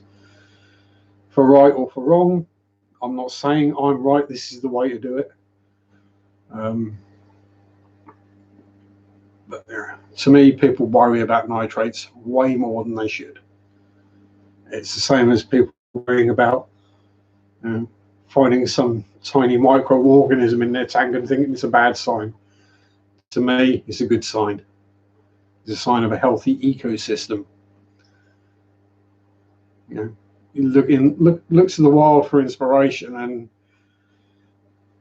the tiny little things get eaten by the slightly bigger things, get eaten by the bigger things, get eaten by the bigger things, get eaten by the biggest things.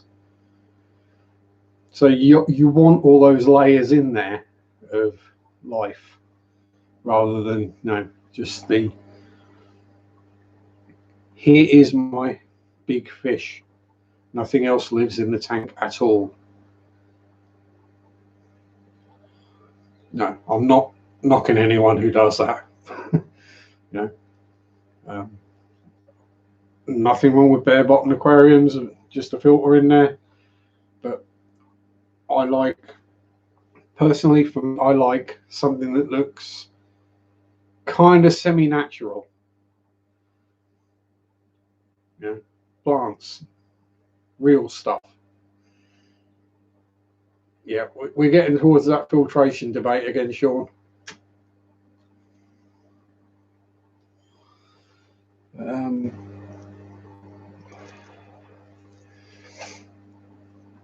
I say it's each to their own. You can do what you like. Some people think you need massive amounts of filters. Some people think you don't need filters. I think for the majority of us, the reality is somewhere in the middle. One that makes me laugh is when people say my water's cloudy and then they get told they need more biological media. And you go, no, you need more mechanical filtration. I use X amount of X and I don't get cloudy water. No, but you're also using a canister which has got about 800 cubic feet of sponge in it. You know, as I point out, this is a heavily populated tank with things that root around in the substrate, lots of fish, and it's got the one Fluval U4 in that corner and one old school box filter in that corner, and it stays clear until I do a water change, and then it gets all messy. Oh yeah, 2.5 gallon definitely is an FX6. Yes, thing is though, what can you keep in a 2.5 gallon tank? According to some people, nothing. Yeah. To me, 2.5 gallon isn't really that small.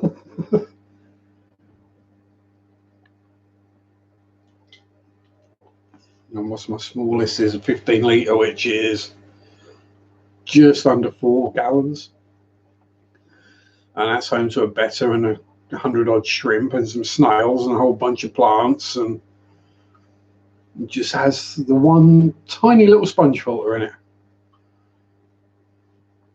Yeah, exactly.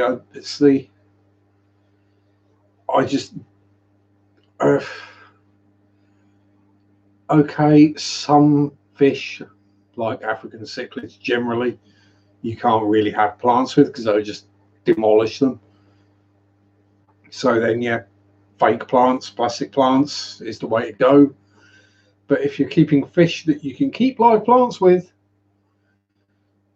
you know, they pull nitrates out of the water and other heavy metals and elements. You know, they pull ammonia out of the water and nitrites. You know, fish prefer them.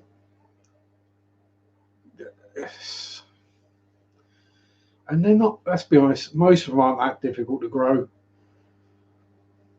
I mean, just go buy an easy plant, you know, something like a Java fern or a standard crypt, Wendetsii or Willisii or something like that, jungle val or corkscrew val, and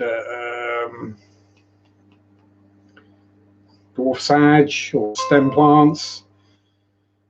Yeah, they're easy. You just stick them in the substrate and leave them be, and they just grow. I've got at least 75 gallon for that better. To be fair, I don't think Norman would like a bigger tank. So he was in a 15 gallon flex, but he definitely came more out of his shell and became more of a character when he went into his little tank. He certainly enjoys that more. And he's had other fish in there with him. He's had endlers, he's had a bristlenose. But you know, he got bullied by neon tetras and platies, so I think he just enjoys the quiet life now. Just him and his shrimpy friends.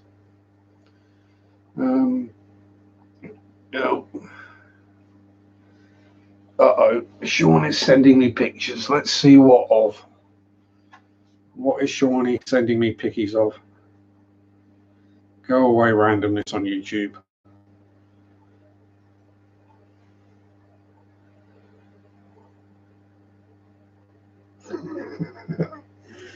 Yep. Lots of shell dwellers. Yay. Very cool, Sean. Yep. Sponge filters for the win.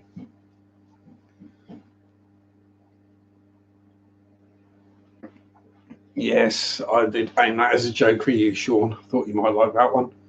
Shell-dwelling eel. I'm sure there's probably one. A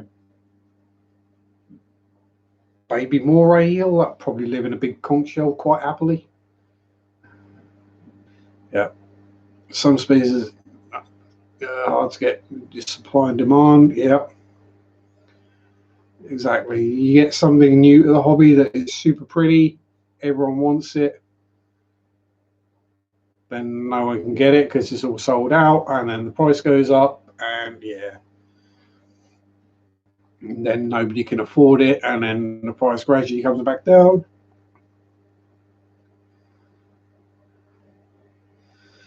Is that by another internal filter for goldfish at 200, 2,500 turnover.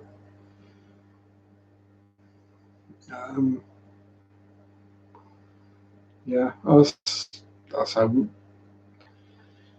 if you notice problems with the water quality, if you do your nitrate tests every week and you notice it's still climbing and climbing, or you're having ammonia problems or whatever, then yeah, maybe you do need more filtration, as it were, more biological media.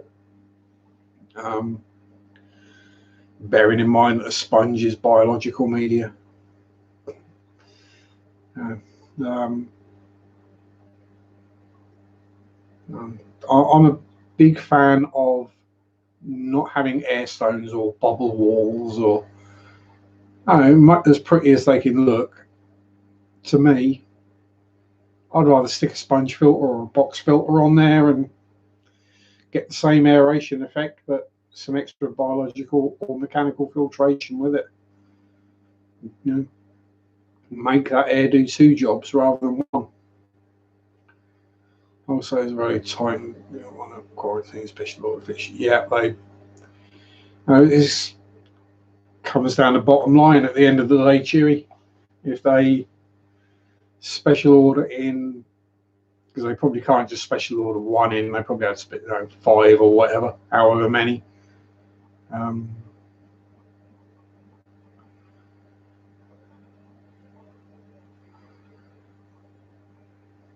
Yeah.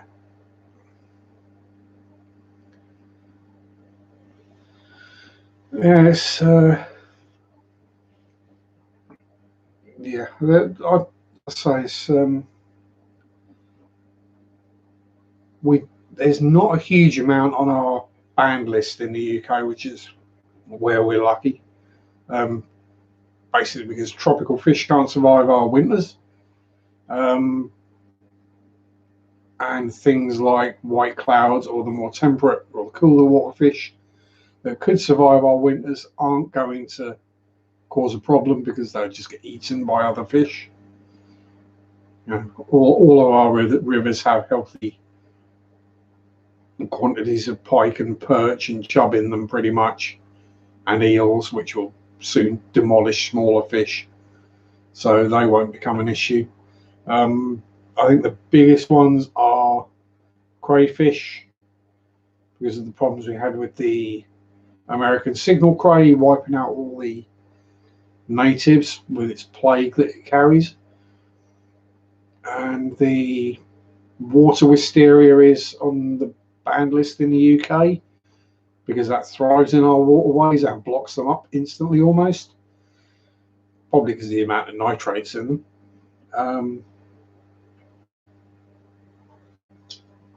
I think some of the apple snails are as well.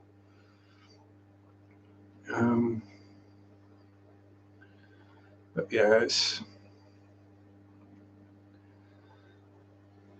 to me, if it's possible, you know, I would rather pay a bit more for a fish that I knew had been tank raised, you know, and aquacultured by a whole, rather than a fish farmed fish.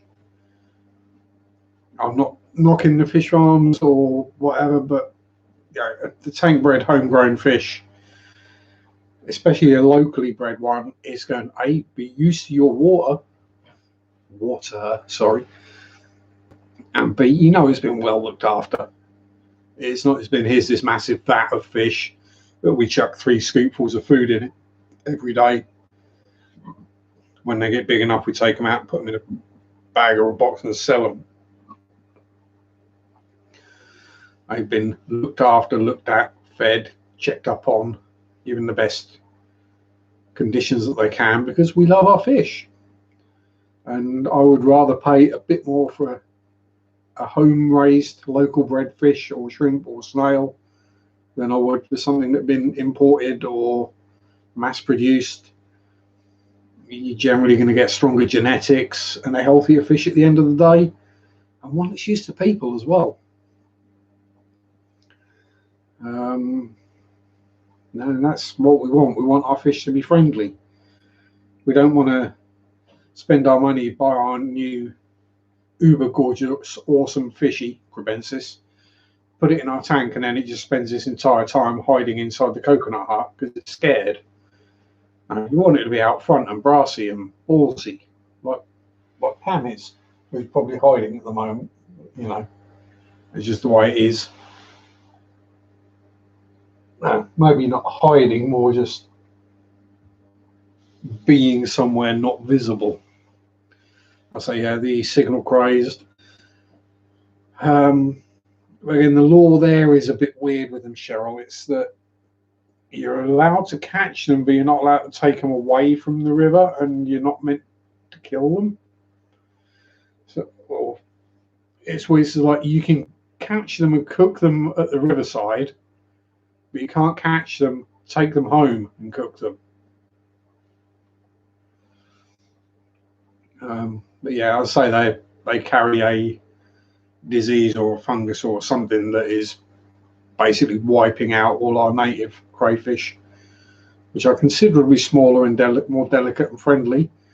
So the signals then start taking over, and they will eat the fish and everything else. That's the other problem. If, as like Chewie's saying with the Australian ones, endangered in Australia, yeah, probably got something to do with people catching them, selling them into the hobby or into the trade. But also they've got natural predators, and by taking the extras out for the hobby, the numbers just drop. Whereas you introduce them to a new water system where they don't have a natural predator, then the numbers just skyrocket. That's the general problem. Yeah, dinner, crayfish are nice. Or, yeah, pretty much anything like that is nice. They're basically just miniature lobsters. They taste pretty much the same. They go red when you cook them. Yeah, I'll say so. They don't want people to take them home and keep them as pets and then throw them into another river and infect like they're a disease. They kind of are. I want to try and keep them to where they are, but they're going to spread. And I could probably go to, not my local lakes, there aren't any in there, but I know of a few lakes around here that have got signals in, and they cause heckin' all havoc for people trying to fish because they keep robbing your bait. So what you do is you have a tin of cat food, you jam a few holes in it, tie it to a piece of string, and you chuck it in somewhere down the bank, just down from you where you're not fishing, and that will pull all the crayfish over to that can of cat food. And at the end of the day, you pull the empty can back out because they've eaten it all. Oh, it's very nice, Cheryl. Plenty of butter. Nom nom nom nom nom. I think it's nice. I think the main issue people have is because it tends to get served looking like the animal it is. So if you order, go to the chippy and you get fish and chips, you get your cod, or your place or whatever, it doesn't look anything like the fish that it came from. You get a steak, it doesn't look anything like a cow. Thank you, Moonmaker. Thank you for turning up. Yeah, adulting is it's overrated. But thank you for being here and enjoy the rest of your weekend. But yeah, I'll say, whereas things like lobsters and crayfish and whatever, the way they tend to get served up is normally in like half the shell, or and identify exactly what it was is probably the problem.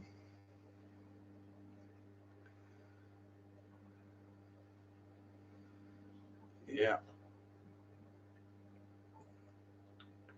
I'm sure someone will treat you to it on a date, Cheryl.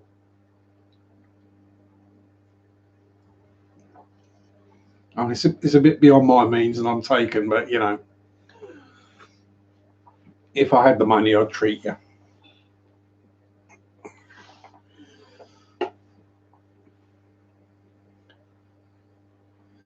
Yeah, good crayfish boil. Yeah. Don't need to do anything special.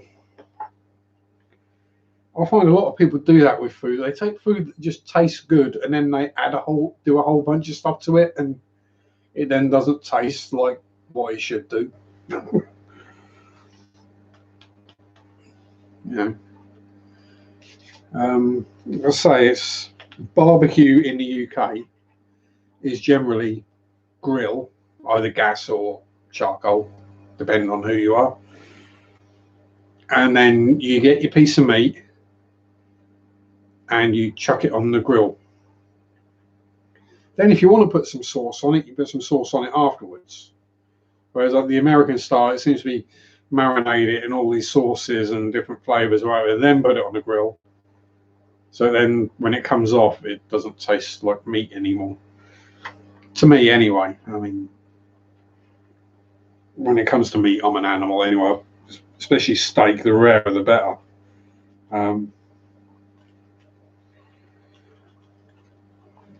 Yeah.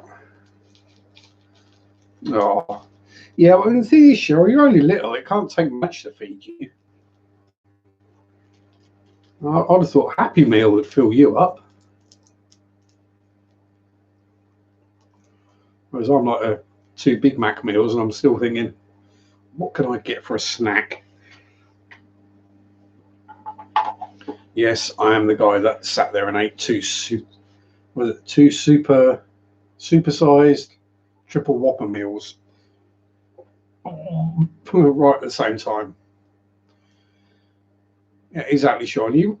If you order scallops, it's because you want to taste scallops. It's not because you want to taste whatever someone else decides they think they should taste like. I mean, I always, especially with things like shellfish, mollusks, anything like that, if they start putting a load of extra stuff on it, I'm thinking that's probably not fresh, and they're trying to cover up the fact that it isn't.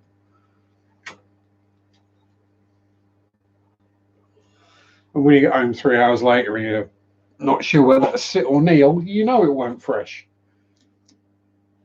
But yeah, fresh shellfish doesn't need any extra flavors added to it, except for maybe butter. But you know, butter improves everything. There's very, very few foods that cannot be improved by the addition of butter. I'm sure you can. You probably got hollow legs, haven't you, Cheryl?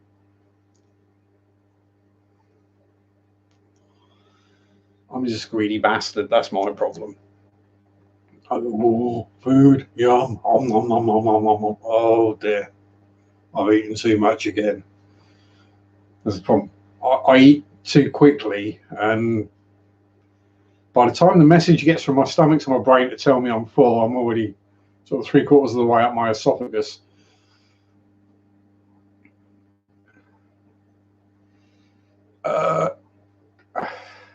I would love to, Scott. I'd love to come and do your water changes, mate, but you know, got my own to do.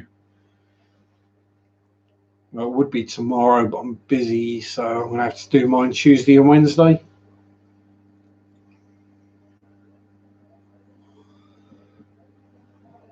Surely you can get the lovely page to help you.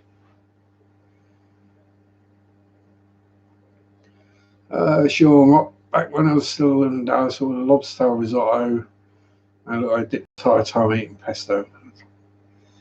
Yeah. You're like, no, I wanted lobster tail. Yeah. This whole thing these days of you can't just have a food. It has to be with something and some kind of herby crust or jus or extra different flavorings. No, just I ordered steak and chips. What is all this other crap on my plate? If I wanted green and red stuff, I'd have ordered a salad. Exactly. They're a shell dweller. There you go. Actually, Sean, there you go. There's an idea. Get yourself some lobster shells and see if your shellies will live in those. That would be cool. Because once you've eaten them, you can do something with the shell. Or maybe some of the smaller ones might like the claws more, and some of the bigger ones might prefer the sail. It's like French mustard, plenty of salt and pepper. Yeah, I can do that. Although I wouldn't go with French mustard, I'd go with English mustard. Good old smear of Coleman's across there. And then have the usual laugh when an American tastes English mustard for the first time and watches the top of their head hit the ceiling.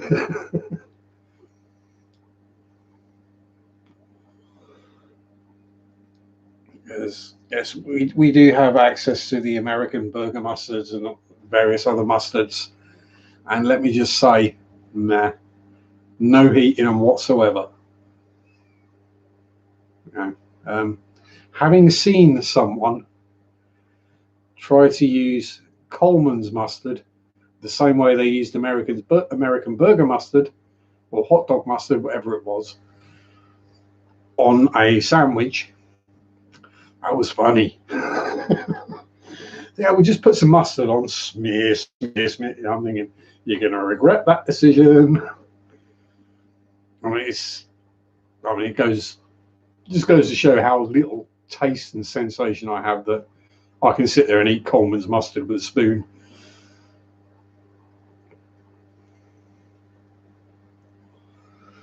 And now we're making me rather hungry.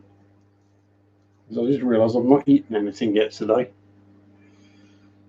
And we're over the 2-hour mark and people are slowly dropping off. So, everyone else, unless there's any last minute questions you'd like to ask.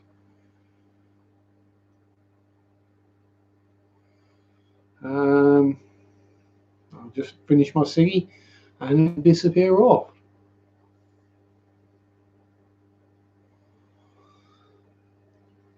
Because I've got to go drain the vein again, and this one might take a while.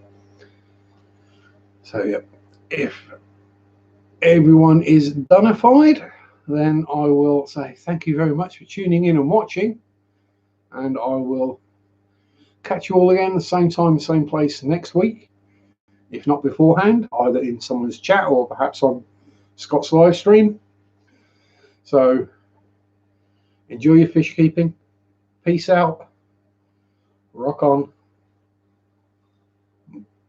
Bye-bye. Oh no! Help! Help! Help! Help! I'm stuck in the loft! Help!